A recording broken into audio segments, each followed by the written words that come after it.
Bonjour tout le monde, bonjour les Peace and Lovers, c'est Jean-Patrick, je suis fondateur de Peace and Love. J'ai le plaisir de vous accueillir dans la ferme David Lloyd, ici à Uccle, au sud de Bruxelles. Alors c'est une vidéo un peu particulière puisque c'est une vidéo qui va un peu reprendre toutes les bases de Peace and Love. Et donc nous, chers clients, on va un peu vous parler des choses que vous connaissez déjà, mais c'est une bonne piqûre de rappel. Alors, je vous invite à me suivre dans la ferme afin de pouvoir comprendre un peu mieux ce qu'on fait. Alors, je vous rappelle que Peace and Love, c'est notre vision, notre mission, c'est de rendre les villes plus vertes, plus humaines et plus durables. C'est la chose la plus importante pour nous. Et pour ça, on va vous reconnecter à la nature et vous reconnecter à un potager. On sait que vous êtes occupé en tant qu'urbain, vous n'avez pas le temps, vous n'avez pas la place, vous n'avez pas la connaissance, c'est compliqué de faire un potager. Nous, on va vous aider à pouvoir profiter de ces sources de fruits et légumes proches, tout en vous reconnectant à la nature et en comprenant les saisons. On est au mois de mars encore, d'avril c'est demain. Devinez quoi? Il n'y a rien à récolter, c'est normal, ça pousse. On a planté et ça pousse et ça sera dans 15 jours, 3 semaines qu'on pourra récolter. Alors, on reprend à la base sur Peace and Love. Il y a finalement deux axes à ce qu'on va faire. Le premier axe, c'est l'axe, comme j'ai dit, Peace, c'est la production. C'est-à-dire que nous allons produire des fruits et légumes dans cette ferme, dans toutes nos fermes, et vous allez pouvoir les récolter. Récolter suivant un plan de récolte qui est travaillé pendant l'hiver avec nos équipes, qui est donc théorique, avec des objectifs, et puis les aléas de la nature font qu'on s'adapte. On passe énormément de temps à adapter ça, à faire notre mieux pour que vous ayez une espérance de récolte. Alors vous allez me dire, finalement, je peux récolter combien? Eh bien, notre objectif de cette année, c'est d'aller jusqu'à 39-40 kg par parcelle de potager.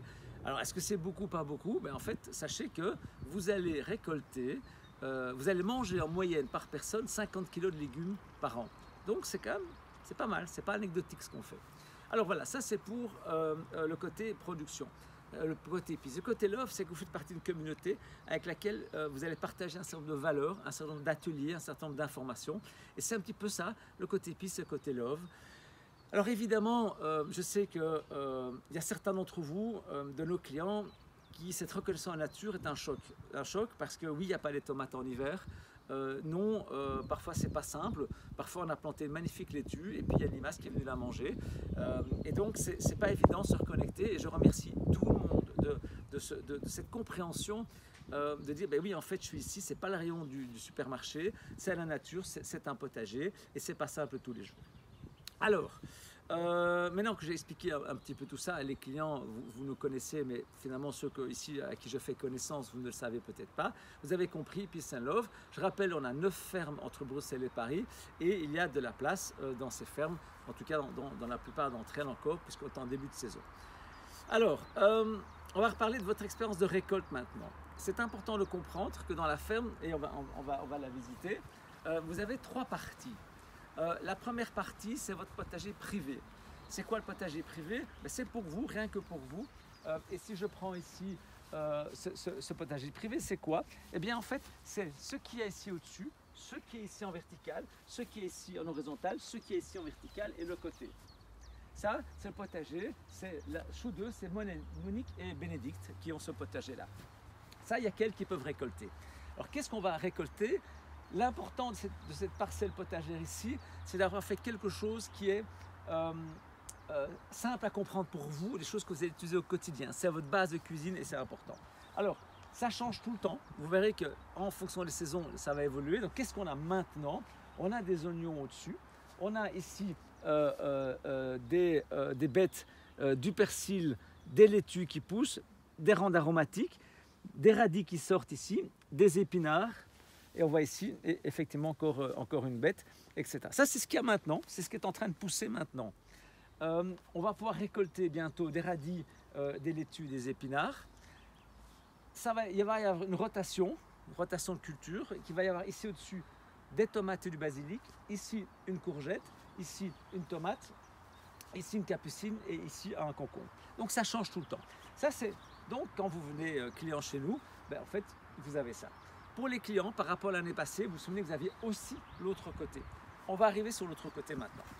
Vous avez ici ce que vous avez, un potager partagé qui est en fait la même chose qui est plantée sur toute la zone bleue.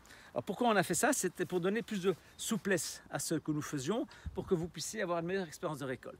Donc qu'est-ce qu'on va trouver? Alors je reviendrai dans d'autres vidéos par détail sur les zones. En fait, c'est la même plante qui est partout. Ici, on voit que, si je ne me trompe pas, c'est du chou rave, je crois. Je ne suis pas certain parce que c'est encore tout petit et donc je pourrais me tromper, mais je pense que c'est du chou rave.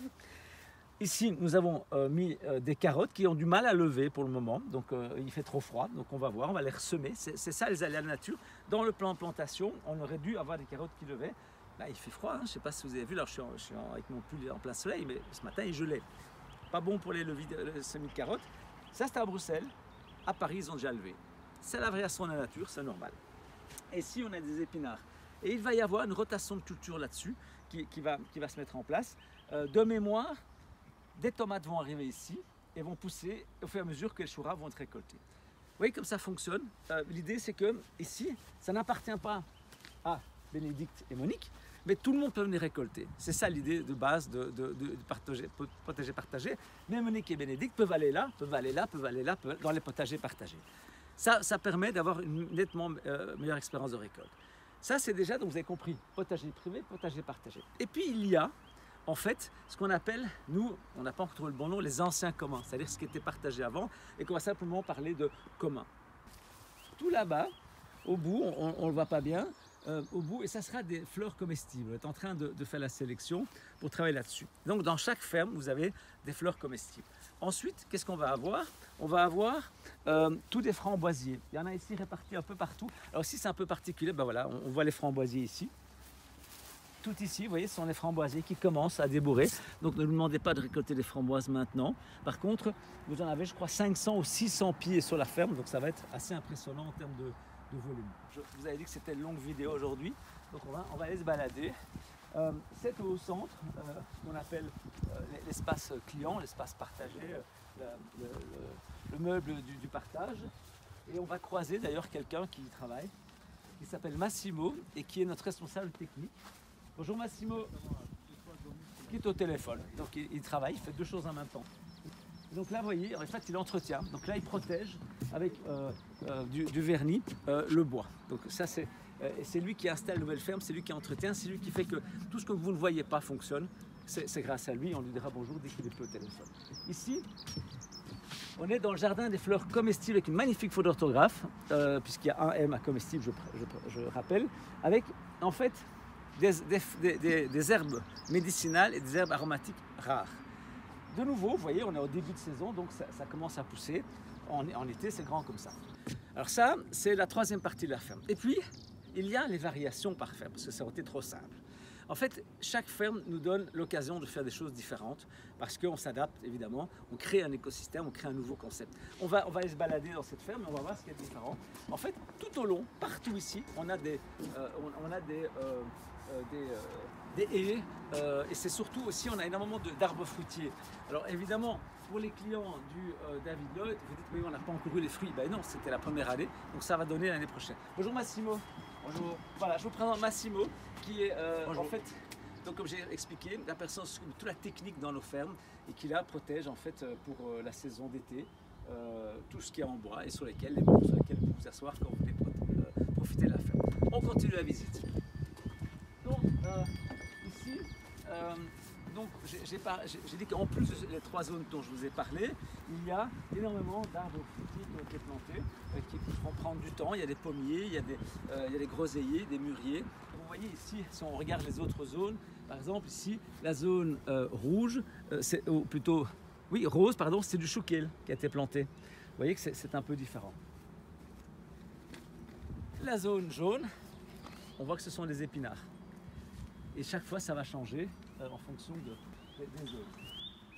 Alors ici, en fait, vous voyez qu'on a de la place, on est en pleine terre. Donc qu'est-ce qu'on a fait?